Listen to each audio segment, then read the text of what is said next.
Of paradise अभी इसके ऊपर काफ़ी संख्या में फ्लावरिंग हो रही है और बहुत ही खूबसूरत लग रहा है। ये बर्ड की जो आगे की चोंच होती है वह है, ये ऊपर का उसकी कलंगी है। इस तरीके से ये जो फ्लावर है ये एक बर्ड को रिजेंबल करता है और काफ़ी खूबसूरत लगता है।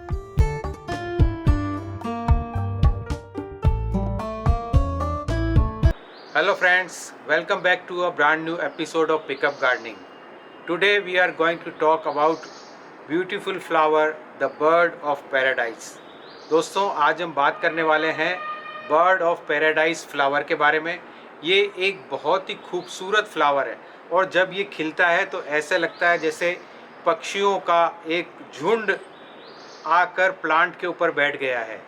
ऐसा प्रतीत होता है जैसे बहुत सारे खूबसूरत पक्षी एक साथ प्लांट के ऊपर बैठ के अटखेलियाँ कर रहे हैं।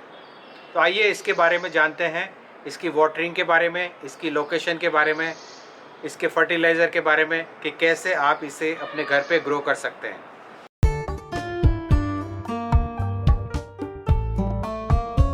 Bird of paradise outdoor conditions में अच्छे से ग्रो होता है और ये 40 डिग्री तक के टेम्परेचर को भी आसानी से सहन कर लेता है। जैसा कि आप देख पा रहे हैं, ये जो बर्ड ऑफ पैराडाइज है ये आउटडोर में लगा है और हमारे यहाँ का जो टेम्परेचर है वो 40 डिग्री तक जाता है और इस टेम्परेचर को भी ये आसानी से सहन कर लेता है। तो आप आउटडोर एरियाज़ में बर्ड ऑफ पैराडाइज को आसानी से लगा सकते हैं।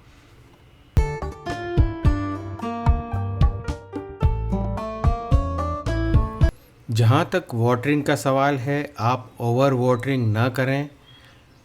टॉप लेयर सॉइल की है वह सूखने लगे इसके बाद ही आप वाटर करें।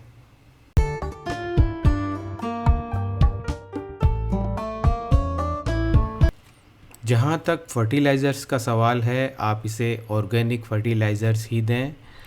आप गाय के गोबर की खाद दे सकते हैं, बकरी की मींगनी दे सकते हैं, आप इसके अंदर सरसों की खली दे सकते हैं और आप दूसरा कोई भी ऐसा प्रोडक्ट जो ऑर्गेनिक हो उसे प्रीफर करें।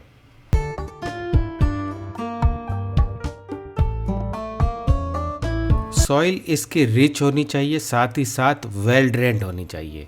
पानी इसमें टिके नहीं और मॉइस्चर भी बना रहे, ऐसी सॉइल का आप यूज़ इसके अंदर कर सकते हैं। So friends, that's it for today. I will be back with some more informative videos. Till then, bye bye.